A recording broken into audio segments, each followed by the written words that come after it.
The Nightcap Chat Podcast. Your home for pop culture related nonsense. Only on the Nightcap Chat Network. Grab your nightcap and settle in. Here are your hosts. Welcome back to Nightcap Chat, the pop culture podcast. Today we are talking our biggest wins and losses in collecting. I'm Blade O'Neill. I'm Ken Brown. And I'm Steve Lance. And of course, before we dive into it, so I want to thank everyone for taking the time to listen, like, share, and subscribe to Nightcap Chat and the Nightcap Chat Network, where you can find all of the Nightcap Chat lineup, such as Ink and Paint and Nightcap Chat. On that note, I'm totally springing this on everybody because I went over everything we were going to talk about right before we started. If you visit Nightcap Chat on social media, we're at Nightcap Chat on Facebook and Nightcap_Chat on Instagram. There is a pin post on Facebook, and just look back on one of our latest Instagram posts. We are now accepting applications for additional podcasts for the Nightcap Chat Network. If you have a podcast and are interested in joining, go find that social post, read the directions, what we're looking for, and submit. You have to have a pilot episode recorded to submit. You have to show me that you can record them. We will be taking care of all the back end stuff, and you produce the podcast, and we take care of the hard, difficult part. We can talk about more later if that is something you're interested in. But yes, we are growing. We do have one more other show in the work, so fun and exciting. Speaking of fun and exciting, Ken is back. Hello, Ken. Yes, out of witness protection. Out of witness protection. He was at Free Comic Book Day, which was a success. So let us know now. Is if you're comfortable answering this, is Free Comic Book Day bigger than Black Friday? Absolutely. It's pretty crazy. Yeah, it's like I'm honestly surprised. Free Comic Book Day. It's because it's so much more advertised for comic book stores. Black Friday is everybody shopping for everything. There's no specific target for shopping for Black Friday. I mean, you would think that would be the biggest day of the year would be Black Friday for us, but Free Comic Book Day is literally like open house for comic shops nationwide, everywhere. And it's all about comic books. It's not just, okay, we need to, have some advertising going for perfume, sometimes for cars, for clothes. It's just, like Black Friday is so spread out across so many different purchasing mediums that it's and like months distributes the money everywhere. On Free Comic Book Day, we're under the microscope. We're the magnifying glass of comic books being spoken on the megaphones. And every comic shop is this. If they don't have their best day of the year, they're doing something wrong. If Free Comic Book Day is not the best day of the year. So, Ken, I have a question for you. Does Drawn to Comics, I don't remember where you're located. Blade, where are they at again? I think they're at 5801 West Glendale Avenue on the corner of 58th Avenue and Glendale Avenue in downtown Glendale, Arizona. There we go. Got it. Okay, now that that's out there, we got that out of the way early. Do you do a Black Friday special at Drawn to Comics, though? Yes, we do. Our Black Friday specials, I said too, like Blade said shots fired earlier. I don't remember comic book shops doing Black Friday specials in the Valley here before we started doing Black Friday specials back in 2008. Bold statement. So, I like that. You know what I mean? Like, I don't like as crazy as we do it. And with all due respect to every other comic shops, there's a lot of comic shops doing great stuff. And they are doing Black Friday sales now too. And some of them outdo ours. I'll be totally honest.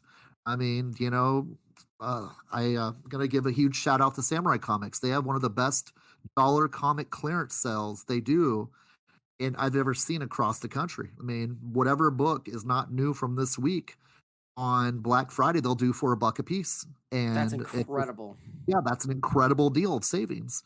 And, the most we've ever done is bring it down to like $2 or, 50% off. And it's just like there's each store has their flagship carrot to get people in the door for Black Friday. Why are you going to come in and shop here? Why are you going to, you know what I mean? Like, what's going to be the big deal? And this all happened with me. It's thinking about, why don't comic shops do this? Because at Thanksgiving over at my wife's Susan's in my in-laws' house, all they did on Thanksgiving Day was look through after everyone's done eating and watching football. The sisters would get through and just check through every single freaking Black Friday ad and start making their plans of what they were going to do. And I looked at Susan one day and I go, "Why don't we do this stuff?" And she goes, "You know what? Why not? Let's give it a shot." And it was like about 2000, I think 7 or 2000, I think it was 2009 at the latest. We did our first Black Friday opening, or opening up. I think it was like 6 or 7 in the morning. I mean, I remember we had like special promo pieces, like another. I hate doing name drops, but back in the day, Mike DeBalfo, he did 5 original Rogue sketches that we gave out to the first 5 people in line, and they were 11 by 17 pictures My of Rogue God, that's awesome. that have Drawn to Comics written on it, and they were numbered 1 of 5. And so the first 5 people in line got one of those original art pieces from Mike DeBalfo, which was an amazing carrot for ourselves to get people kicked off like that. Hey, we mean this is something that's going to be different. Comic shops are collectible shops, and there's not a whole lot of margins, but Black Friday is the day to try to get rid of stuff that you didn't sell through the rest of the year. Having numbered pieces that you give out like that exclusively is so freaking cool, because I remember when I used to do Black Friday stuff as a kid, it wasn't because I wanted to get the deals. I used to get in the car at 5 in the morning and go with my sister, who was like in 4th grade or 3rd grade. And we would go to Sears, and then we would go to Best Buy, and then we would go to these places and get all the freebies. And that was just like a Furby at one time. It was, this and this. What you're talking about is really cool. So I just like that it's happening. And the reason we bring it up is because I brought it up in last episode is Free Comic Book Day the comic book world of Black Friday? And I don't actually mean it like you're purging stuff or you're trying to get rid. I just meant as far as attraction to your location. Because on Black Friday, that's what? The day that everyone goes to Best Buy in the mall. Right? Yes. Now it's Amazon and whatever the hell you can get online. But I was curious because then I saw your posts. You had a DJ, characters. You had the park across the street. It was like an event. So to me, that seems like it's bigger than Black Friday because it's very specific to your company. And I just think it's awesome. And it's the industry. It's like it's a festival. It's an open house for the world of comic books. On a slightly darker note, something we wanted to briefly bring up is the comic book industry lost 2 greats recently, Neil Adams and George Perez. Ken, you take it from here, man. Yeah, I said two great legends who more or less helped form today's comic book landscape. I mean, yeah, Stan Lee and Jack Kirby are like your forefathers of the 60s movement in comics. Neil Adams and George Perez were 2 of the most prolific creators, I would say, of the 70s to today. Do you know what I mean? It's like George Perez started in the late 70s and Neil Adams started in the late 60s, early 70s. And it's just Neil Adams created Ra's al Ghul. He created Havoc from the XMen. And George Perez was even more prolific. I mean, the New Teen Titans, which is, Cyborg, Starfire. He made Robin into Nightwing. It's, Marv Wolfman, you got to put in there too, as well. It's like that. George Perez is like, Batman and Superman, it was Marv Wolfman and George Perez when it came to creators. They were DC's new generation of let's move DC forward into the next era. I mean, the Crisis on Infinite Earths was written by Marv Wolfman and drawn by George Perez. And if you want to see like art at its finest, and every creator that DC or every character that DC's ever owned or dealt with up to that point, George Perez had to draw them all. And he had to draw them where you recognized him. And he had to draw them looking as awesome as they possibly could. And he succeeded. I mean, George Perez is probably one of the most prolific, detailed artists that you'll ever find in the world of comic books. And Neil Adams is a guy that he helped creators get rights after they retired. There was a lot of times like that after you're done with your artwork, you were just, you had to fend for yourself. So Neil Adams started trying to get creator rights after retirement and helped form the Hero Initiative too. And those are things that where he not only created memories when it came to storytelling, but they tried making the world a better place for being a comic book creator. And so it was two big losses. I said too, I may be too embellishing on how great they are. I mean, yeah, not everybody's so easy to get along with when it comes to personalities, but when it came to the efforts they put in to making comic books great, they were always doing 110%. Mm-hmm. Yeah, I mean, they're definitely legendary creators. I have something really cool about George Perez. Little homework for the curious listeners, and maybe even you guys.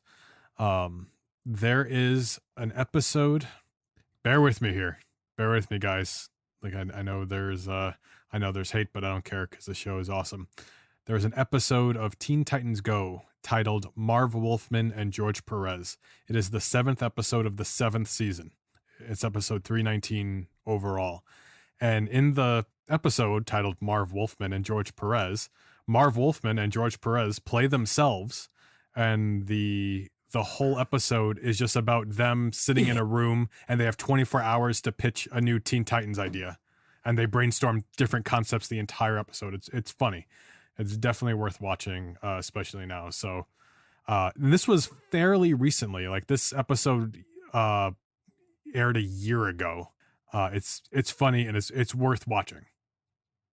Can you give me that one again? Because I love this show. Which one? It's called Marv Wolfman and George Perez. It's season 7, episode 7, or episode 319. I'm finding it right now because I will absolutely. Yep, I found it.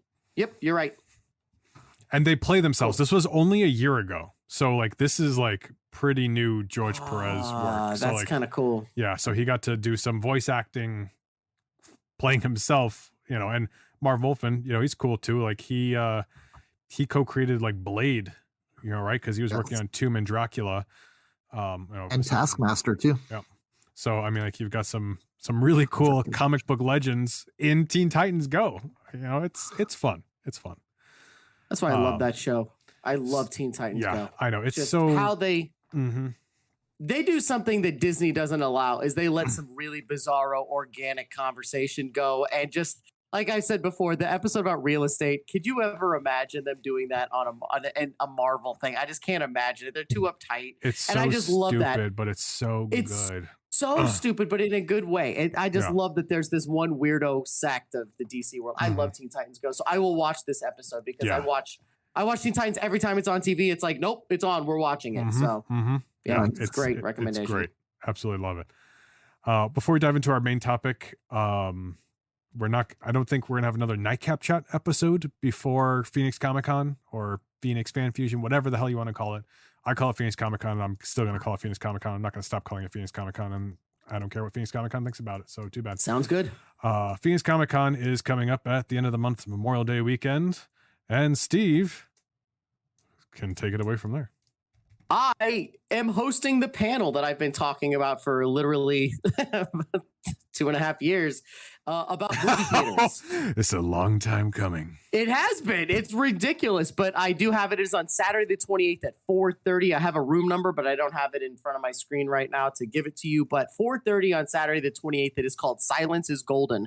And I get to interview some fantastic people with my co-host from the appraisal show that's launching this week.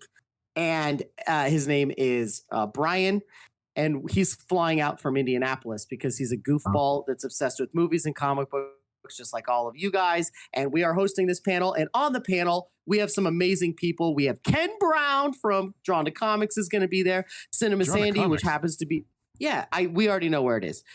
My mom is going to be on there, who broke the record for movie tickets used by AMC user history. So that's pretty cool. We have the former executive over at a movie chain over here. I don't really know if we're allowed to say where she used to work, but it was a really cool chain named Lauren Knight. And then we also have the owner of Comic X, which is a restaurant in Desert Ridge, which is heavily themed on comic book stuff, fun pop culture, Ghostbusters stuff. It's one of the coolest restaurants I've ever seen. It's bizarre. And it's funny that we bring this up because this will be a part of my not regret. What are we calling the episode, Blade? It's like wins and losses and collecting. Wins and losses, because I made a big purchase this weekend that I'm not positive it was a good one, but I did it. So to back onto our topic on wins and losses. Now, I don't collect comic books, and I never have. I like movies, but if you've ever seen my house, it's like a poster gallery, right, Blade? He's been in my house multiple times. I have hundreds and hundreds and hundreds of framed posters on the walls. And these posters aren't just one sheets that you can buy on eBay for $14. These are artwork pieces that sometimes sell for $5, $6, $12, $40, $200. They're very expensive pieces of art that are incredibly difficult to get. And there's a whole market, a sub-market of the people that collect these things. So when Ken and Blade started chatting about, hey, what would be a good investment on this? Actually, Lance was a crucial part because he was talking about investing in a comic book coming out, right? And is it a potential supervillain? And is it going to work out in the end or not, right? Is that how it started?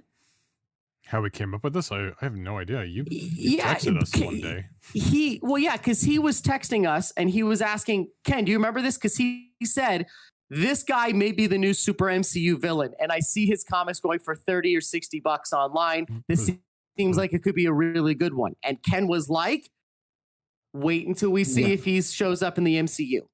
Mm-hmm. Probably a nihilist or something. It was something like that. Ken, do you remember this? Because you were like a crucial part of this. You were giving him tips. So then I asked the question, have you guys ever lost anything big on an investment that didn't pan out? Like he was talking about literally buying like 5 or 6 and like, saving them and investing in these ones. So I was asking the question, who's Lassen? Oh, yes. You're talking about Secret Wars #3. Beyonder. Yeah, Secret Wars #3. That's right. Now I remember the conversation completely because he was sending like, check this out. I got 3 or 4 of these. And, what do you think about this one? And it's, I said, yeah, dude, it's like if the Beyonder shows up, it's going to blow up. And I think what you're referring to too, as well, is like the Doctor Strange movie is what's fueling all of that speculation now on Secret Wars comics. Because something happened in Doctor Strange movie without any spoilers that opened up the possibility of the Marvel Cinematic Universe hitting towards Jonathan Hickman's Secret Wars. They even used one of the terms from Jonathan Hickman's Avengers run. So I would start getting some of those Jonathan Hickman Avengers books where they talk about the incursion, because the incursion is literally referred to in the Doctor Strange movie.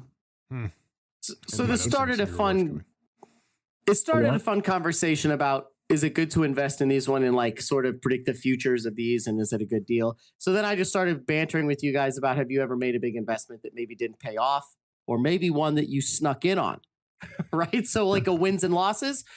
So last Friday, I went to this restaurant that Sarah had heard about before, and it's called, Ken, how do you say it's Comic X? Comics? I think it's called Comics. Yeah, that's it. And it's in Desert Ridge, Comicx. And Sarah had heard about it from a girl that she does her hair that said the food was garbage, but the restaurant was really cool. And Sarah and I were trying to go to BJ's for dinner, but she was like, oh my God, this is that place. And I'm like, there's a giant Kung Fu Panda outside. Let's go check it out. Yes. So we went inside, and it actually means the food was great. And we found out why. There's a lot of different owners transferring people. But anyway, walking around, they have life-size figures all over this place, right? So I'm immediately attracted to the life-size Rocket Raccoon. He's my favorite character in fictional history. And they have a big Rocket Raccoon holding his gun, standing on a pedestal. He's 6.5 feet tall. It's fantastic. So walking around taking selfies, I didn't realize that these things were for sale until Sarah goes, all of these things are for sale. So after a couple of negotiation tactics with the manager, because the owner doesn't even live in the country, we came to an agreement, and I bought this giant statue of Rocket Raccoon. And Blade, you can see it in your phone. I texted it to you. He is huge. His gun is slightly over my head, and I'm 6 feet tall. So, I mean, the way he stands is very, very big. And he's, I would say, life size. He's absolutely fantastic. I love this character so much. This is one of those things where if I see it, I just need to have it. So I made some banking decisions, and I made this purchase. And the whole weekend, I'm like, this is the greatest thing. It's downstairs. I got a new poster for it. My framing is great. Will I ever get a return on this? I guarantee you I won't. I know for a fact I won't, but I love having it. It's so cool in my living room. It's right when you walk into my house, and it goes into sort of the aesthetic of my living room and my entry level, I guess you call it, Blade. But I just love him so much. He's so cool. There's a cool plaque on the side that it's number 111 out of the Guardians of the Galaxy statues out of 333. So it's a real trackable thing. And that's not of the Rocket statues. That's of all of the Guardians characters because they made these and passed them around. But I bought this. I don't want to say the dollar amount because it makes me sound like a total douchebag. And I actually feel like a bit of a tool for spending what I did on this thing. And that kind of makes me feel like I regret it. I did not have buyer's remorse for at least 36 hours. But then I was like, did I just do this? And I don't know if it was a good investment or not, but I love it. It looks fantastic. Please tell me you guys have made stupid purchases before that you regret later, because I can't be alone in this boat. I can't. I don't know how often I regret them. No, so it's just me.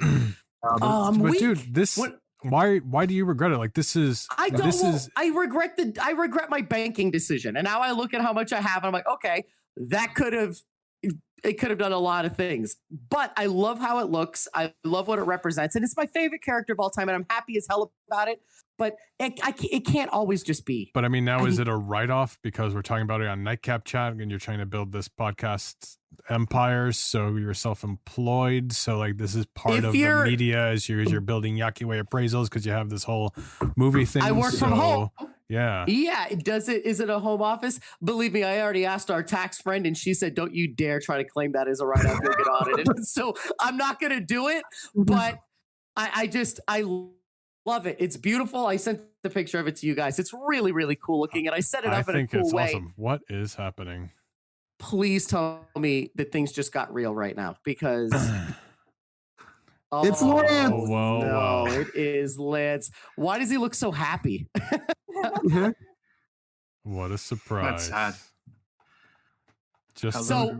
Am I ruining everything? I'm sorry. No, we're you're making it 10 times better, sir. Steve, you just raised the sexiness up at least 10 points. Yes. So thank you, Lance, for joining the show. For those of you not seeing it on video. All right. Well, Lance is joining us. Welcome, Lance. Thank you. Sorry to crash in on the party. That's how you introduce someone. So Steve, to catch you up, Steve brought a giant Rocket statue. I texted it to the group. He should see it. Why is that bad? Because only so many of these things exist. You actually had the opportunity. There's only a handful of people who even would have had the opportunity, forget ability, to purchase it. And you had the opportunity and you took it, and there's nothing wrong with that. Agreed. And I don't actually have any animosity about my purchase, but I'm second guessing, like, should I have done it? Was it a dumb decision? Who the hell knows? All I know is I seized the opportunity, but I have done this with movie posters before, and I'm like, this is going to be worth something later. And I'll use this example later, and they weren't. Big time losses. So this one I will never sell. I'm not going to make money off of it. It's for myself. But a lot of times you buy stuff for futures. Like, Lance, we started the conversation about how you were talking about, what was it called? Secret Wars? And is it worth to project in the future and try to do it like that, which I have done before. This is more of an immediate regret instead of potentially later not missing it. So I will say, depending on how much you spend on it, though, nice. You may not get that money back if you ever do decide to get rid of it. Believe me, I never will. I know for a fact I won't. I just know it's. But that's the whole point about art, right? Is it appeals to your person.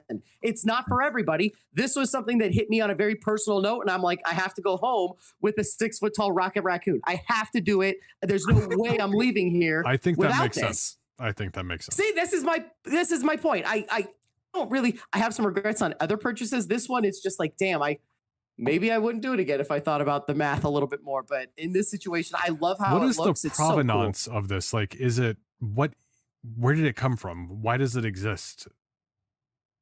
Who made it? I have an actual answer for this. So that store, Comics X, whatever we're calling it, they make a lot of their characters in Mexico per order. So I made the joke, could you make me a 6 foot tall Jessica Rabbit? And the guy goes, yeah, we couldn't. I'm like, oh my God, please don't say that, because okay, so this is like a made piece. So well, hold on a second. So hold on. So they make these ones per order and then they ship them. So I asked about this Rocket Raccoon one and he goes, that one's different. And I'm like, why? And he goes, there's a plaque on the side that literally was shipped from Marvel. That has a numbered issue. We didn't make that. We don't make that. That thing was sent by Marvel. That's why it has a higher sales price than 99%. They have a life-size Vader up there that's doing the chokehold that looks like it's right from the movie. That's half the price of this one because they literally made it per order. This one is not. It's a limited number with a Marvel stamped cool seal on the side. It's cool. I'll text you a picture of it. It's dude, badass. But that is even cooler. Yeah, so that's why I pulled the trigger, because it's not one that they just custom made that you would throw in the garbage. It means nothing. This was circulated with the number of 333. There's only 333, and it's not just Rocket. It was the whole Guardians, and that's what they sent around for promo stuff when the first movie came out. So I'm pumped to have it. My downstairs is fantastic looking. I love. Dude, there's 330 million people in America, and there's only 333 of these things. You know, think about the proportion of the world. Like, that's awesome. I don't even care what you paid for it. I love that you just said that. You make me feel better about my decision, and then Lance is going to make me feel worse. I can tell. But I would like to know someday though, if you're the open price to it. Yeah, I am genuinely curious, but I will not make you tell me. Come over sometime and maybe we'll discuss. I'm not saying it here. I'm going to say it out loud. I'll figure out how much liquor that takes to get. Oh my God, it's gonna take it'll take some. I feel that's the part that hits me, because you may be like, oh, it's a great purchase. Then I tell you, be like, dude, you made a mistake. No. Do they just like tell you the price of whatever it is on there, or do they say, okay, what do you want? It's put on there. They had the price tag was on there, but then I asked the guy, I'm like, I need to get it down to this number, and he was like, well, I'll text the owner. And then 40 minutes later, he goes, yeah, we can come down to this, and I'm like, done. And I'm like, great, cool. And then I got home and I'm like, oh my God. No, dude, you did. I bet you did good. I'm happy with it. It's cool looking. Yeah. I won't keep talking. You guys have other ones to talk about, but yeah. It's just, it stings a little bit now because I've been thinking about money all weekend, but it's so pretty. I just love it. Go do a couple extra appraisals. You'll be okay. Yeah, I'll just go pick up some extra ones. Go refinance my house or something. Sounds good. That's how it works, I think. So Ken, we'll do this clockwise now, at least clockwise from my perspective. Sure, dude. It's like that. It's a mixed bag. It's done super well for us. This has to do with Drawn to Comics too as well. But it's something that greatly became a benefit to Drawn to Comics of me acquiring this. And it's something that people ask me, is this for sale, every time they walk by? And like they go, oh my gosh. And our stores become not just Drawn to Comics, it's become Drawn to Comics or that store with the Silver Surfer in the window. Oh, yeah. And the Silver Surfer I'm sure is I've asked by you far if it's for sale. One of the best landmarks in downtown Glendale. I don't want to be like braggadocious, but a lot of people come in our stores saying like that, how much is the Silver Surfer? Is it for sale? Or I hear them talking about the fact of that, oh man, it's like that. Yeah, I'm at the store with the Silver Surfer in the window. And it's just, it's becoming like a landmark in downtown Glendale. And it's kind of fun. I'm not saying that maybe I've got a bigger idea of how cool it is compared to everybody else in Glendale, downtown Glendale at least, but it's just, it's awesome. I really think it's like one of the most fun parts about our stores. When you walk up to the window, there's a life-size Silver Surfer staring at you from the window. So you don't regret it? The what? So you don't regret it? No, I don't regret that, other than the fact of it cost not money out of pocket, but it cost a future investment that is worth probably about 5 to 10 times as much as the Silver Surfer is now. And, so you traded for it? Yes, I did a trade for it, and I didn't have the money the guy was looking for it, but I said, I kind of think I need to have this in the store. And this was back when I was still in the second location over by Subway, on the opposite side of Subway, and we just had no place to put it. It was one of the most weird opportunities I think I've ever seen. It's like, what are we going to do with this thing once it rolled in? But we have to have it. I mean, it was just literally the most absurd thing I think I've ever seen, but I knew exactly what it was because it started off as a phone call. This guy called the store and he says, "Are you interested in buying a life-size Silver Surfer?" And I go, "Are you the one? Like, are you talking about the ones that were in the Harkins theaters when the Rise of the Silver Surfer was out?" He goes, "Yes, exactly. You're the first person that knew what I was talking about. Everybody else thought I was just making this stuff up. I had a life-size Silver Surfer." I go, "Oh my gosh, dude, it's like that. Yeah, I know exactly what you're talking about." In fact, I even asked when I was at Arizona Mills if they're what they were going to do with their Silver Surfer prop at their theater when they were done with it because of how awesome that thing was. And they said they they give them away to their employees. Yep. And I go, "Wow, confirmation there." So I go, "Well, how'd you get it?" He goes, "I used to fix popcorn machines for Harkins and I got let go because of the bad economy. And I got a job in New Mexico." And my wife says, "There's no way we're paying for a U-Haul to move this thing across state lines." And he said his wife asked him to get rid of it. And he loved it. He didn't want to get rid of it. He's going like, "Yeah, dude, I love this thing. It's one of my greatest talking points." I was literally time. going to say What? I said you should have got the divorce. Yeah, I know. Dude. Oh God.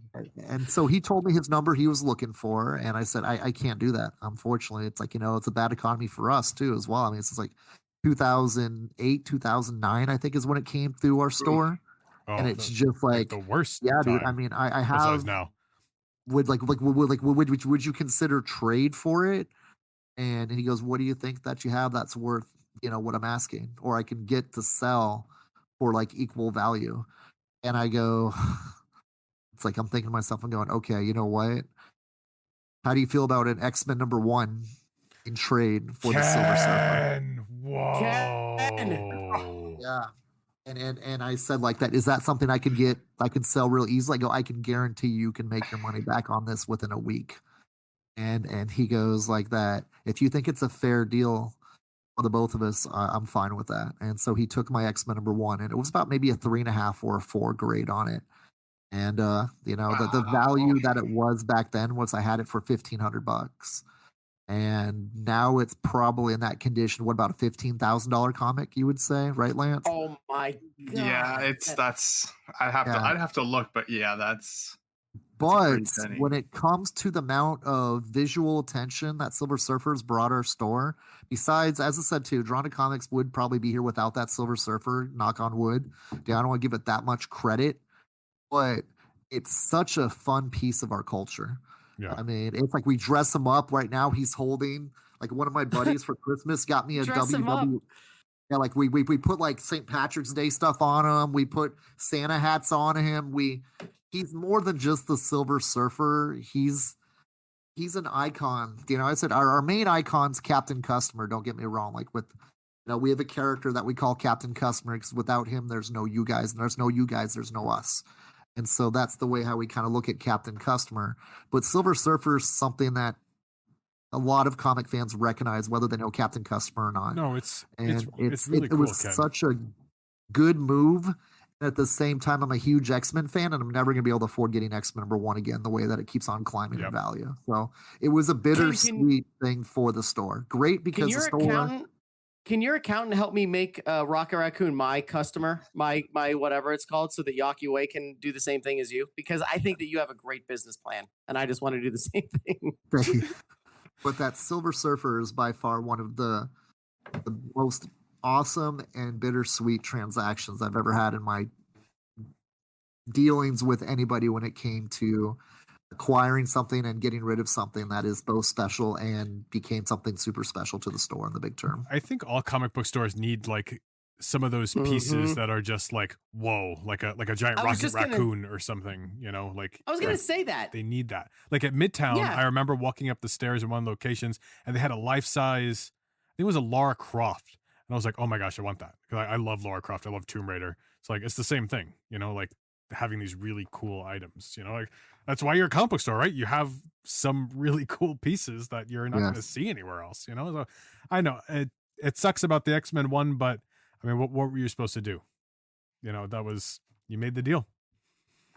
Without going into 20 minutes of exposition, how do you display an X-Men comic book 1? Or do you not display it? Does it stay in a dark 76 degree like shelter? I don't understand. What do you do with it? Like, you're not reading it. Is it just investment purposes, or do you ever display it? You would have to get a good frame for it, I think, if you're not grading with it. UV glass and all that, Yep. right? I mean, it would have to be top level. Am I doing an investment I regret or just which Just any of it. either like just any kind of purchase that's either a win or a loss, like something you bought and then like, whoa, this was a great purchase, or something like, oh, I should never have bought that. I'm gonna go with a positive. All right, and I think we start positive. Everyone else has started kind of positive, so I'm gonna stay there. Blade knows the story of something that I invested in. He was there for it. I might have even told the story before on cam. So I'm a huge Iron Man fan, obviously. And I was going through my collection, wrote down everything I still needed. And, on eBay, you put alerts for certain comics, Right. So the second they're listed, you can go and pop up. So I'm with Blade and his wife and my parents. We're on a train going to Manhattan to go hang out and go see, we're going to probably go to Downtown Comics, right? I think we're going to Midtown. Midtown, right? Yeah. And I got a notification on my eBay, a Tales of Suspense 39 just popped up. First appearance of Iron Man. I was like, okay, click on it. Just listed. Some guy posted it, and he even said in his description, need money fast, for the reason why he's selling it so cheap. $800 for a first appearance of Iron Man. And this thing was great. It was probably like a 3. And I was like, guys, someone just listed a first appearance of Iron Man. $800, buy it now. And everyone's just like, I don't know, are you going to do it? I'm like, and he has good feedback. And everyone's like, well, you got the money and you're looking for it. Got to pull the trigger. And I was so scared. But the second I pulled the trigger, I was so happy. And I've never regretted that purchase. Like, I don't even think for a split second in my mind that I'm like, I regret that at all. Do you have it? Can I see it? Yeah. And so while he's grabbing that, like we're on a train going from upstate New York to Manhattan. Like we're on a train, like in public, and we're just kind of all sitting together. And he's like, "There's one." It's like, "Should I do it?" And like he's shaking. Then he decides to do it, and he does it all fast. And he's like, "I got it." And it's like, oh, it was exhilarating. It was an exhilarating moment on the train. And there it is, Tales of Suspense 39. Oh my God, that's so cool looking. Hey, wait, what is that? Is it just in a plastic sleeve? Why doesn't it have some badass framing? That should be up. That is so cool. I mean, this is like one of those really. I can see it's hard industrial plastic, strength. yeah. It's not a sleeve. That's more But than I a do sleeve. need to put it in a better thing. Oh, it's so cool. But this is like now, I mean, and then talk about investment, like this is like 10K now. Mm-hmm. I like 10 times my money after that like is 10 years. Freaking awesome, dude. Oh my God, that's cool. Oh, I love this thing. Sometimes you just got to rip the Band-Aid off. Yeah, I didn't even care. Like, there's no regrets. I don't care if I sell it or ever, like whatever. Like, this was just one of those things that, and you know what? The other thing is, it helped a lot, I think, too, that I got this, that like buying anything after this for comics was just like, yeah, whatever, I'm buying it. Right. I have the money, I'm buying it. I'll buy it. Hey, that's one of those things that you have to put in your will. Like, you have to claim that on your insurance. Like, that's not like one of my stupid posters that means nothing. By the way, that's not true. You have to film those things every year for my insurance company to prove, because they don't always have like good receipts. That's something that you have to actually like declare, because that's freaking great. Wow, that's pretty, man. Yeah, that's awesome. So wow, that's awesome. To help us not run too long, I'm going to do a quick list here, because I realize that my if anyone collects Funko Pops, you can keep track of them in Pop Price Guide. It's a website, and you can catalog your collection. Our top 10 most valuable pops, most of them were like, I say most of them were like, should we get this one? Kind of a thing. So let me start with the bottom. So our number 10 and number 9 are two characters from an anime called Death Note. Death Note? No. I know Yeah. Death Note. Death Note. Wait. Note, yeah. It is Yeah. Death Note. Yeah, and they made a Netflix show with Yeah. Yes. William Dafoe. Okay, Yeah. yeah. So this is from the anime. And so like Erica had like just barely watched this. And she was like, "Oh, I kind of like L." And Ryoko, like, and we were really big into Pops. Like, okay, I'll just get these two. And we got a Hot Topic for like $12, whatever they are, Hot Topic. L with cake is $155 pop, and Ryuk, if I'm saying that correctly, is $165 pop. This was something we bought on a whim. Our number 8 pop, another one I almost didn't buy. It was a shared convention exclusive with, I think, Hot Topic. It's the Black Lady from Sailor Moon. You know, when Sailor Chibi Moon becomes like an adult, and it's kind of weird. $175 pop. This one you're not going to believe. I didn't buy. So I collect Lord of the Rings stuff, but I refused to start collecting Lord of the Rings pops. I wouldn't do it. And I believe this was the first Lord of the Rings pops I got because I ran a Barnes and Noble, and they were doing the summer convention exclusives, and they had an Aragorn and Arwen 2-pack. And it was just, I was like, oh, this is kind of cool. I'm like, I can always sell it later. It's $175 pop now. And now also I have like a ton of Lord of the Rings pops because I started buying that one. Yeah. White Phoenix is number 6. I found that at Collector's Marketplace for $10. And we're like, oh, cool. The White Phoenix variant's a $220 pop now. Oh my God. Wait, and you bought it for 10? Yep. Damn, that's a good one. Number 5, I did want to hunt down. I did think it was going to have value, and I was correct. That's Grand Admiral Thrawn from Rebels, the shared exclusive. It's $240 pop. Number 4, I Stop think was you there. I know that one because I watched Rebels literally every day they came out. I was a huge one and I wanted this. And Jay was trying to track it down, and he was like, dude, this is way over your price range. He was like, you can't find these. That's incredible. I didn't know you had that one. Oh, is yeah. that in your house? I haven't seen that. I want to see that one. Yeah, it's we organized the comic book room, so it is everything is seeable now. Yeah, that's a cool one. That's one of my favorite Star Wars characters. So like I intentionally hunted that down when it came out.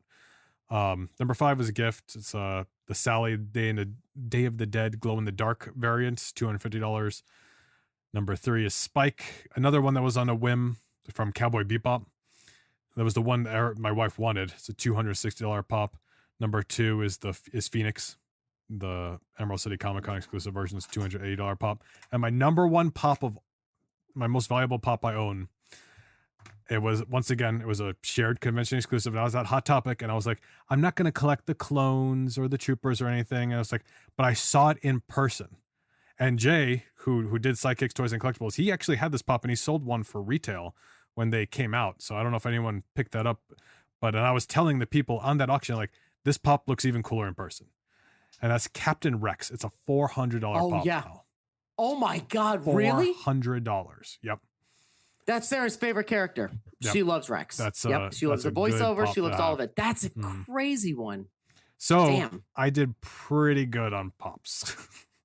Pops are interesting to me because when I used to go to San Diego Comic-Con, I went 3 years in a row. You rush to go get in that line in the morning, and it's just like a 9-hour line. It's a total mess. And they have all the exclusives, and we would want the ones that we liked, but ended up not being worth anything.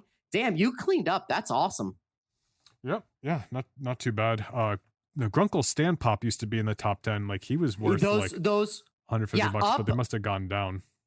The up ones and anything Gravity Falls at the time were like, you just could not find them. Like the Carl and Ellie ones were like, seriously, like $600 on eBay. And then if you remember Vinylmations, which were popular at the same time, which were little tiny 2-inch Disney characters. They look like Mickey Mouse, but they had different wraps and they had variants. Those were going for, I mean, $500, $600, $800. So at the same time, they were kind of rivals. Yep. Those don't exist anymore, but that's awesome. Damn, that Captain Rex is worth a ton.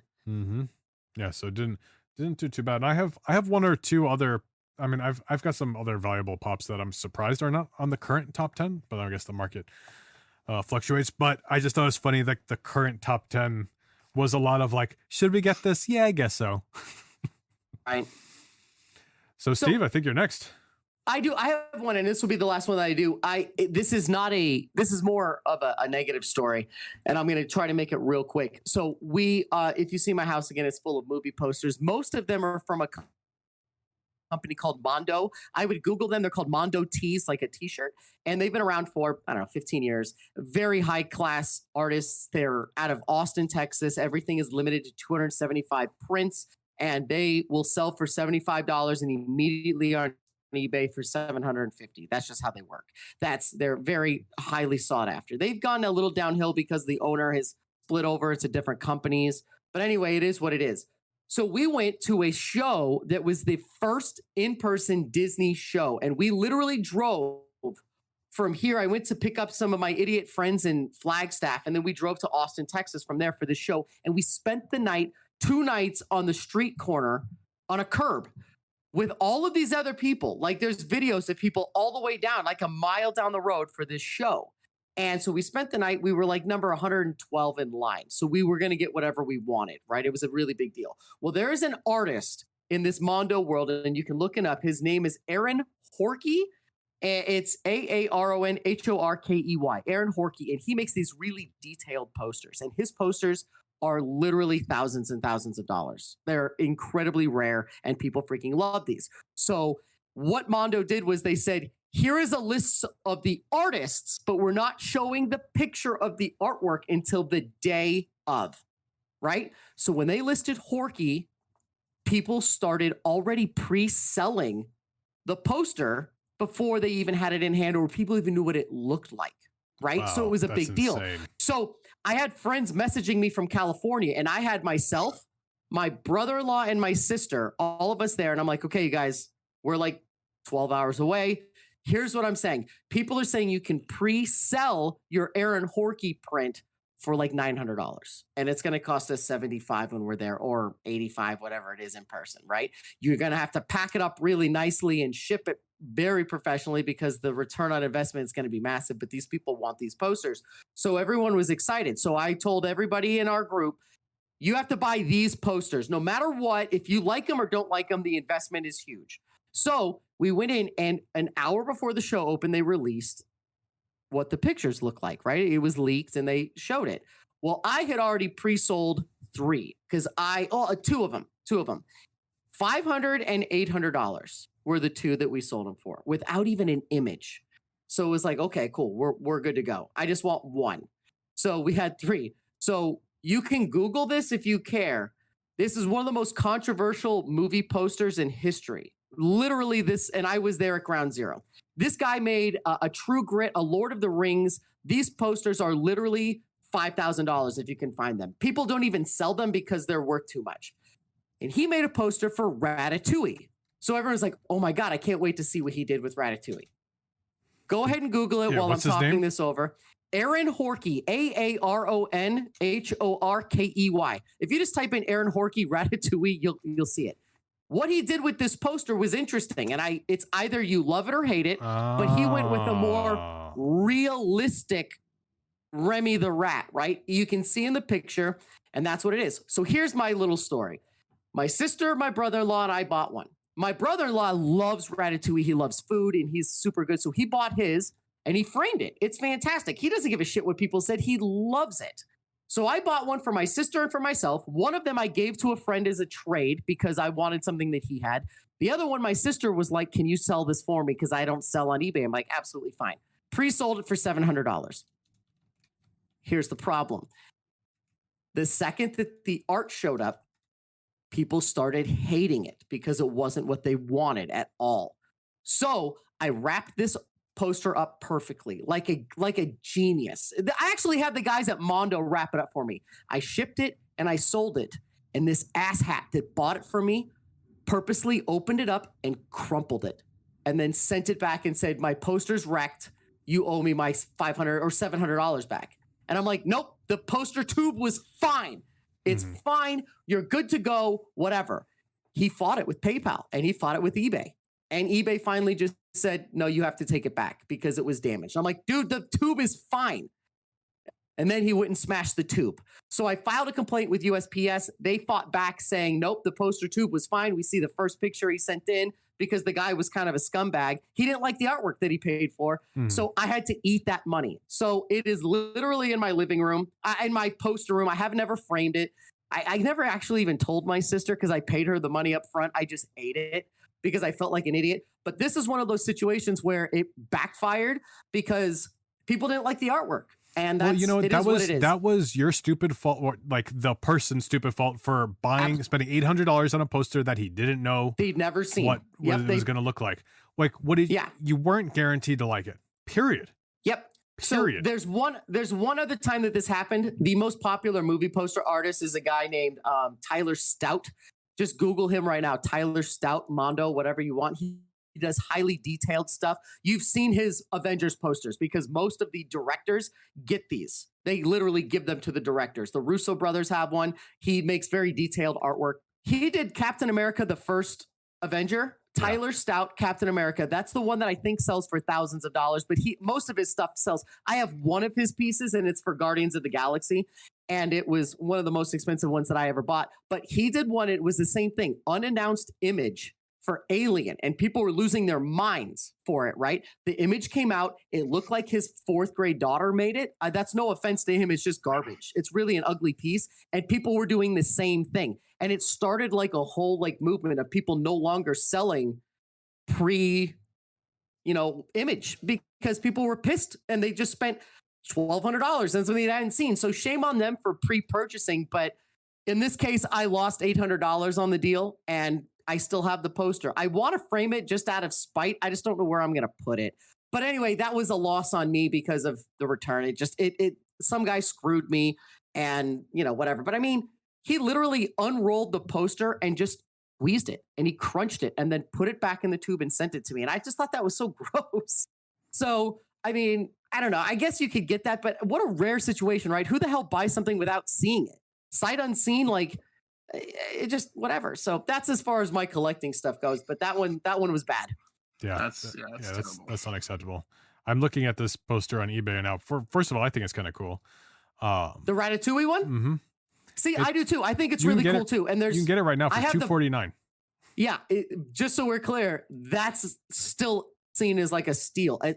I told you, I sold the regular. The regular is the one in blue. There's a blue one, and then the variant is the brown one. And the one that I got was the brown one that sold for $800. And then they crunched it up. So, it is what it is. That was 15 years ago, 12 years ago, but still it stings. Yeah, that sucks. So, well, you got that's a regret, but not on my side. It was just regret that somebody else bought it and then screwed me. So, I don't really have regret on a big purchase. I think I'm unless I have something literally blocked from my memory, besides some bad trades I've made on E-Trade or something that I'm not even going to bother talking about. Because I don't want to get into it. I love everything about the last 30 seconds of this. Can you collect stocks? When you buy stocks and then all of a sudden the trading's been canceled on the stock you bought, then you feel like you're like, oh no. Anyway, I'm gonna start off with the positive, then I'm gonna end it with my negative. So a couple other comics, I'm just gonna name some off. Right after I bought the Tales of Suspense 39, right? I was like, okay, I wanted to get part of my collection. I wanted to have all Iron Mans, right? So I was going to do that, and then I was like, you know what I really want? Because kind of like how Ken, he was a comic shop, and I want people to see a collection and be like, wow, that's crazy. I've never seen all those at once or whatever. I was like, I want every first appearance I can possibly get. So that's what I ended up doing. Right after I bought the Tales of Suspense 39, I was just I'm going to buy every first appearance just to see what I can do. So I have behind me on the wall, right? And I had multiples and I ended up selling them, but I have first appearance of Thanos, Iron Man 55, Avengers #1, which is pretty good. It's a 5. Iron Man #1, obviously. First appearance of Hawkeye, first appearance Black Widow, first appearance Silver Surfer, first appearance Galactus, Black Panther, Doctor Strange. Not Doctor Strange. It's Doctor Strange #1. On and on and on. Inhumans, whatever. So like I went out and got all these and zero regrets on any of them. Loved all those purchases. Obviously, they're all worth 5-8 times more. But while going through that, obviously, like as you're going through the years, you see trends, right? So you see that Thanos was going up like every few months. It was just, I bought it for like probably like $75. Now it's like 150, and then it was 250, and it just kept going up. So you go with the trends, and then obviously, like when they're introducing Scarlet Witch, Quicksilver, whatever, those comics going up too. So it was like any rumor about any character, I'm buying them. And there's been a couple that have just absolutely flopped. And what I would used to do was I would buy like 8 or 10 of them, and then like as soon as the movie come out, I'd sell them. But there's been 2 that I have a significant amount of that I just haven't been able to make any money off of since, and I completely regret buying it. And one is the first appearance of Malekith. Oh, That comic is worth jack. And like it never went anywhere. It never moved at all. Like I would check it all the time. I bought probably like 10 of them for like $10 to $15 each, and I made nothing on them. I still have them because I'm just gonna hold on to them and whatever. And first appearance of Ronin never did anything. And then I hoped, they're putting him back. He's coming back again in Captain Marvel because it was a prequel, and it still really never did anything. So I still have a bunch of first appearances of Ronin, and those like I obviously regret, it is what it is, because I made plenty of money on some of the other ones, but it's so weird that some of these characters, like some of these villains, like they went up and they just didn't. And even though some of them had a big jump and then they died and then they still kept their value, like Ultron, they kind of got rid of him. His value went up. It has come down a little bit since. It's not as high as it was when Age of Ultron was out, which is probably, one of the few comics that had a significant jump and then came down, because all the other ones had pretty much maintained value. But he died, and it's still like probably like $150 comic for like a 7 or whatever. Like it's a solid comic. Like you have to pay a decent penny for it. But all these other ones with these villains, like I don't know why they just didn't hold up for some reason. It's kind of weird. Can I ask a stupid question? Which Ronin are you talking about? Ronin Hawkeye? Ronin the Accuser. Really? Mm-hmm. Guardians of the Galaxy Ronin? Yeah. Are those listed anywhere? I would buy one of those ones. I'm sure of course they are. What do you mean? I'm talking about yours. Don't you have a whole shit of them listed? Yeah, I haven't posted any, but yeah, I don't know what they go for right now. I haven't even bothered looking because they were just not doing it.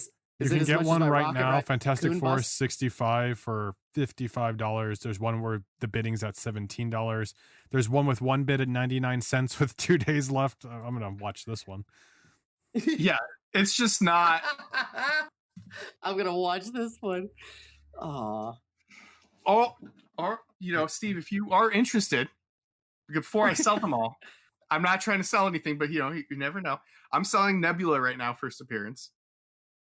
Oh, no. Why are you doing this? I just told you how stupid money I spent this Friday. I would love that one. And I'm selling a Gamora first appearance. Nah, I'm all done with this conversation. You're just now trying to hawk your stuff on me, and I'm going to buy it all. I don't like it. We got a first appearance of Gamora. The bidding is starting at $250. I've sold like 5 first appearances of Nebula like in the last 2 weeks. Her comic really hasn't gone up, but people are buying it. So I was like, I'll just keep selling mine because they haven't moved much at all. To me, they're undervalued, but whatever. They're undervalued, and they're not going to go up anytime soon again. Yeah, so they're not. It's not like it's $30. Like you're gonna get a pretty good one. As Steven opens up eBay and looks up Nebula first appearance. Steve, I got a stack of 8 right behind me. I know. I'm not. I'll just buy it straight from you, Cash. I do love that though. I love Nebula. So yeah. Buy me lunch.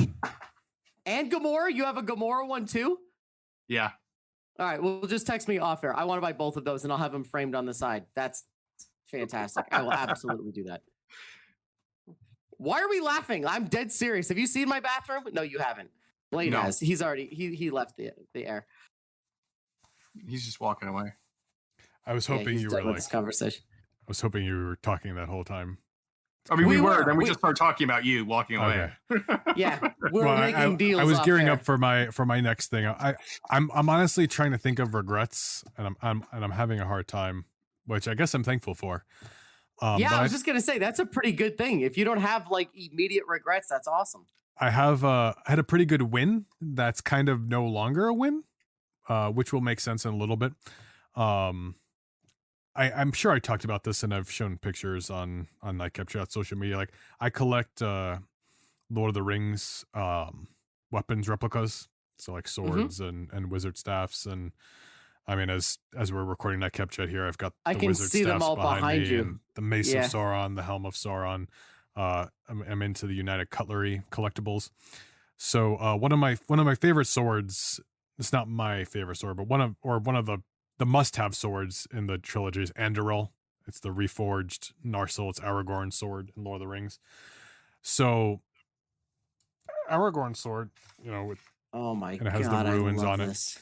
but the value is not the Open it again? sword.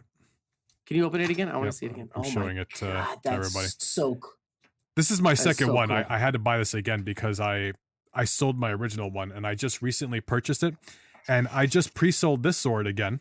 I'm once again selling my Anduril. I made a deal with a friend because they re-released a few days after I rebought the Anduril because I was like, I just moved out. I needed a quick $100 and I sold it. I regretted it. But they announced the museum collection version, which is like made with like better steel, more accurate, higher quality materials. And it's like super chrome shine with this awesome plaque and a banner behind it. It's a lot more expensive. So I was like, no, I want the museum collection version now. So I don't regret selling the Anduril. United Cutlery sells the scabbards separately. And I held on to the scabbard for Anduril. And United Cutlery went out of business for a little while after I bought this. So there was only so many of these. Like this was like, I think I got it for under $100 at the time on eBay. Like I think it retailed for maybe $116, probably no more than that.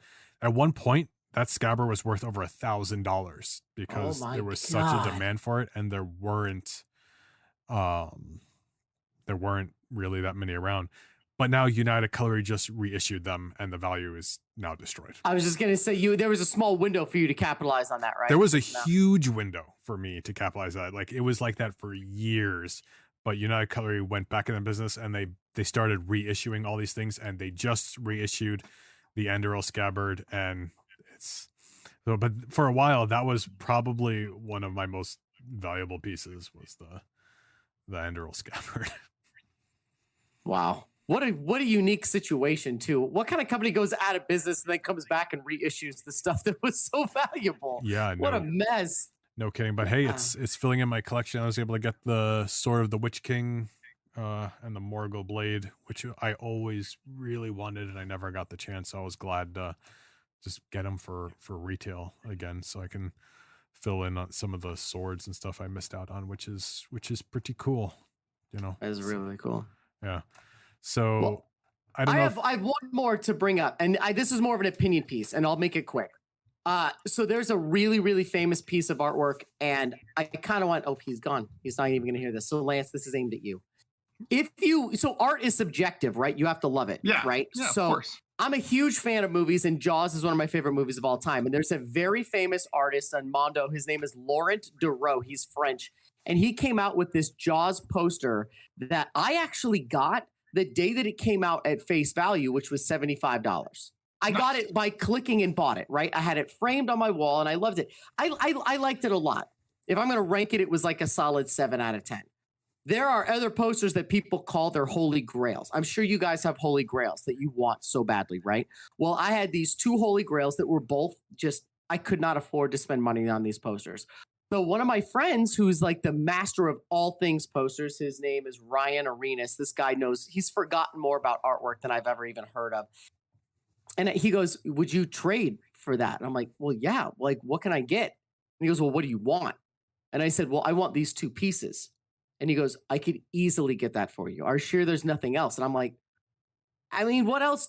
What else? I mean, I don't know. I only have 2 grails. I have these 2, and I would more than willingly trade this. So I traded to him, and this guy doesn't bullshit me. He doesn't manipulate me. He was a buddy, and he hooked me up with these trails. He had to work like 7 people to get them. He worked out. He traded this for this dude, so this dude could get this dude. This dude could get this, so that they could get it to me, right? He made this deal work. It took about a month. So now I have 2 pieces in my house that are my favorite pieces of artwork of all time. But when people hear that I traded this one Jaws piece, they're like, you're an idiot. And I'm like, no, I don't think so at all. Because sure, I could have sold it for $4,000 or $3,000 or whatever you're saying, but I got 2 pieces of artwork that I never would have been able to afford just out of hand. What do you guys think about that? Do you have holy grails that you think are like super wealthy, or not wealthy, that super valuable, that you could never afford, but you could trade for? Because I got berated from some people, and I'm like, I don't care. It's art is subjective. To me, that was a 7. I got 2 10s out of this one trade. And sure, I probably could have sold it on eBay, but I also have a bad taste in my mouth from the other eBay experience. I don't sell posters anymore. I literally just give away my extras. I refuse to sell because I hate people that buy them and don't hang them. They just store them. But also, I don't want someone to screw me like before. So I'm like, no, I traded this and I got 2 of my dream pieces. Now I don't have rails anymore. Everything I've ever wanted, I own. So what's your opinion on that? I'm all for getting the value to max. I'm all about maximizing your value. So in my opinion, if it was, you could have sold it for X amount of money and bought the 2, and you still had money left and had money left over, I kind of understand. But if it's like the money's not enough for the headache and you'd rather just do it, then do it. I'm all for a trade, and I don't have to deal with the headache of sending something out and some jerk crumpling it up. Yeah. Like I've had the same thing, by the way, that happened to you, happened to me when I sold a comic, and I ended up getting kicked. I ended up getting banned off eBay, by the way, because of it. I lost my mind over the whole thing. But I'm not going to get into details. I'll do it after the show. But yeah, I 100% agree, especially if it's like your holy grail. Like there's a couple of things, like my Tales of Suspense is a holy grail of mine. Like my Black Cat collection's a holy grail. Like all the different first appearances is a holy. Like yeah, I'll trade more than value for those things just because like I want it, and like that's that. That's my whole thing. Yeah, if there is something I want, and we're talking about like trading for it, like I am willing to quote overpay, like make the deal really sweet to get what I want, because it's making this transaction easy. So there is a degree of, like Lance is saying, of saving you the quote headache, that makes it worth it. And if you can make a really fair deal with somebody, I mean, why not? Like then you're taking care of them, and then you know what? Maybe next time, they can reciprocate. yeah. There's nothing wrong. Like I will quote overpay for a deal if it's something like I really, really want. And the good thing about this trade for me was Ryan, he actually took my Jaws print and had it custom framed in the most unique, cool frame I've ever seen. So he wanted it for himself. So he didn't screw me. He would never screw me. This guy's just too good. But like I told you, other people were like, oh, you could have sold it for this and you could have bought those cash and had an extra $1,000. And I'm like, maybe. But also maybe if I send it, some UPS screws it up or the other person does, I still have a really bad taste in my mouth about the whole thing. But I think it goes to like your demand. If you're willing, like you said, to overpay for something that's right up here. These 2 pieces I had wanted forever, and I just never had the funds to literally spend the $800 per print. So when this guy was like, I'll take your one that you like but you don't love and give you both, I was like, this is the easiest deal of all time. Because I didn't look at it financially. It was later that people started berating me about how I lost $1,200, whatever. I'm like, I really don't care. I've never lost a second's thought about it because I love the 2 that I have. They're oversimplifying it. They're only taking maximum potential value here. So now they're under the assumption that you can just sell this on eBay for that price. So now, from what I'm understanding, from knowing you and what you just said, like, what's your eBay feedback like? How much feedback do you have? You're only going to get maximum value if you are a reputable seller, especially on these high dollar items.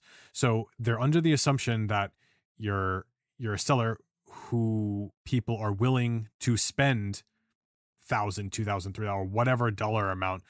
If you're not a longtime eBayer with really good feedback, you're not going to get the full value of that.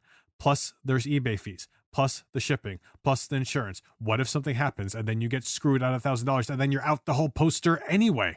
If you go on consignment at like a store or a shop, what is that? 10, 20, 30%. And so then what? Plus the headache, and like there are several other factors than just you can potentially get this. Like it's an oversimplification, and Agreed.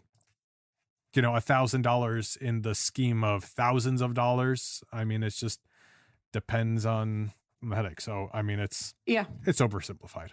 I wouldn't feel bad. Well, sorry to go on longer, but I was curious if you guys have ever seen that situation, trades versus sales. I just thought it was a unique thing, and I'm happy with the outcome, and I'm sure he's happy with his. And if he sells it and makes more money, good for him. I got 2 pieces that I've always wanted.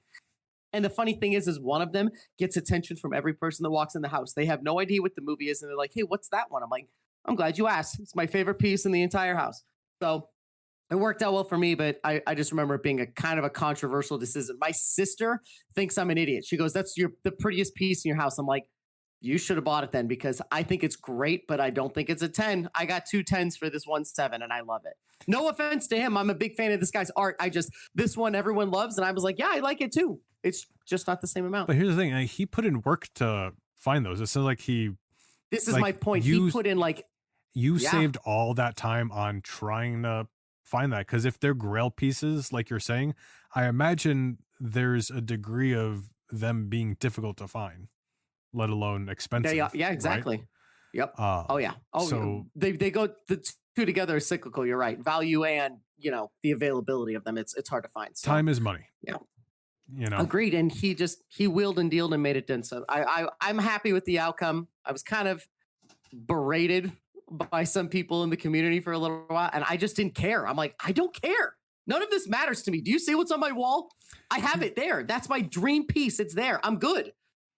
And I got 2 out of it. So he's a good guy. Anyway, I don't know if he listens. I may send him the link, but he's just one of those masters like you guys are in the world. And it was just a cool conversation piece. That's cool. I don't know. No, I love that. So. And I wish there was more trades. I think trades are cool. I wouldn't mind doing more of that.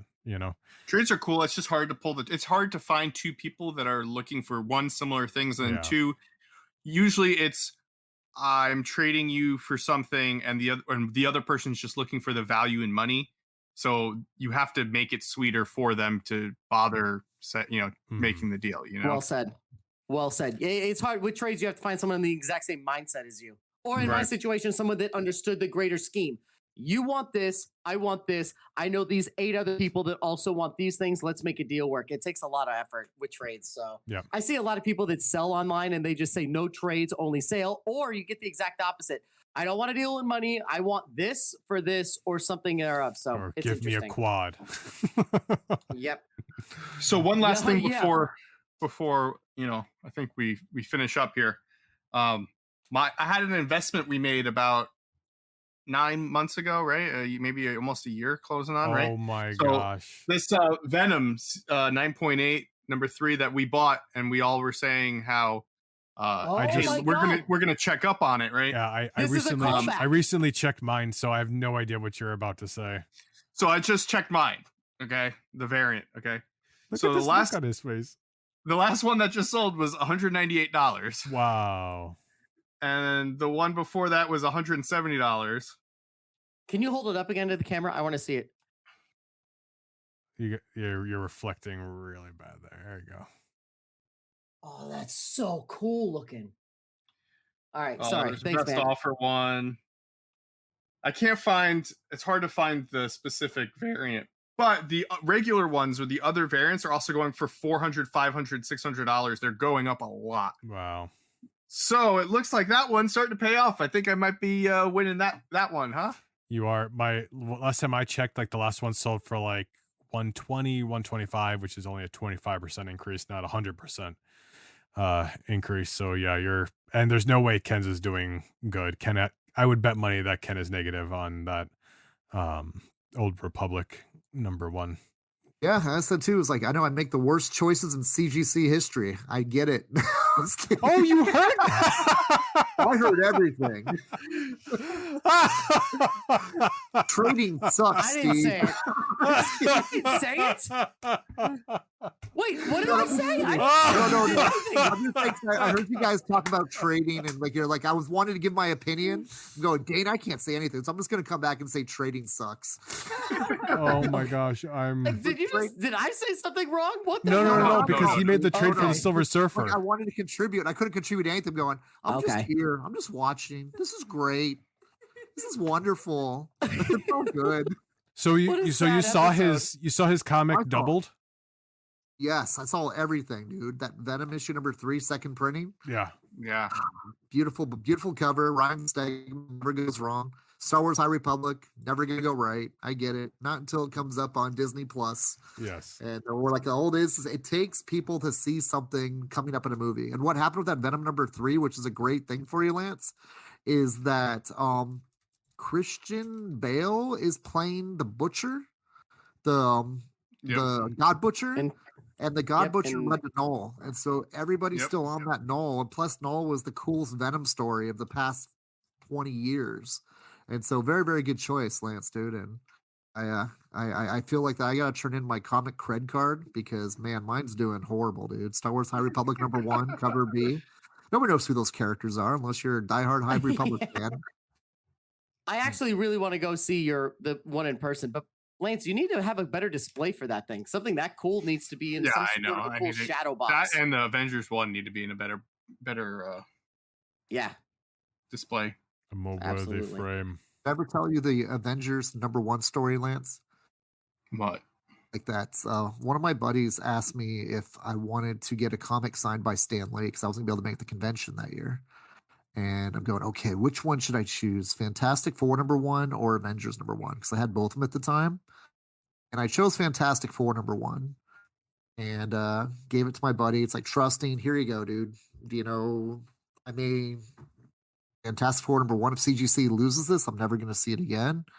But he did get it signed by Stan Lee, and it did come back to me. And I tell you what the grade was when I got it back? I think I just told him about this the other day. Is it 0.5? Yeah, it was a 0.5.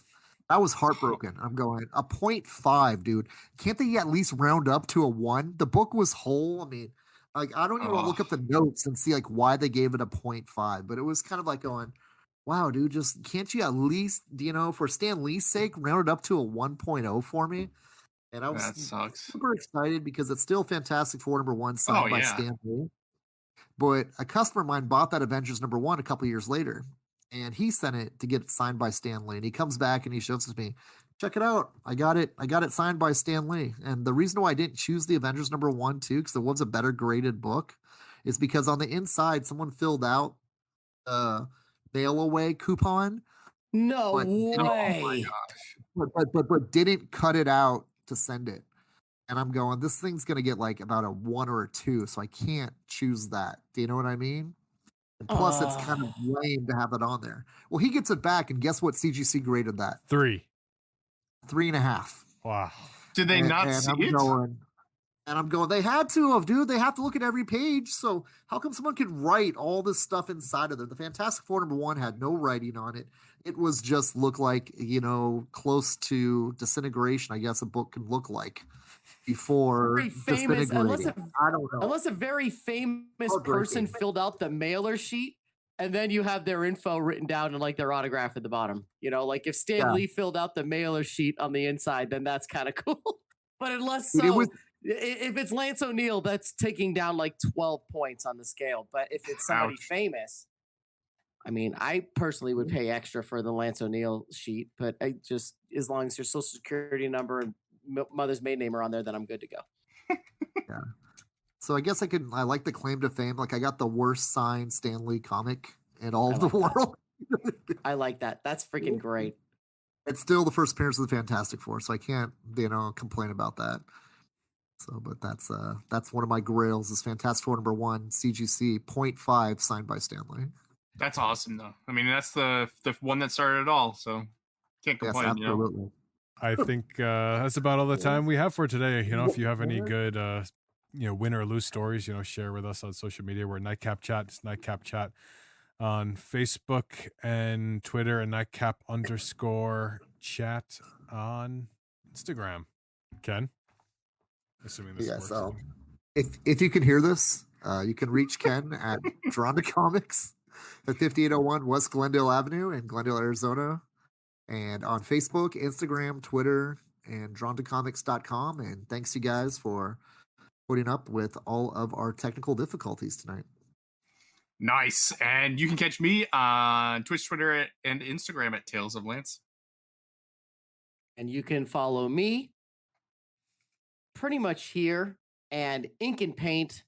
And that's about it. Come over to Fan Fusion on May 28th, Saturday at Fan Fusion. And Ken and I will be on the panel talking about movies. Yeah, it'll be fun stuff. Support your local podcast hosts and all that jazz. I'm Blade O'Neill. You can find me at Blade O'Neill on Instagram and Twitter, and Blade O'Neill VO on Facebook, and follow all my voiceover and producer shenanigans. But we appreciate you all taking the time to listen. We love you. Be safe, and we'll catch you all next week. Bye, everybody. Bye.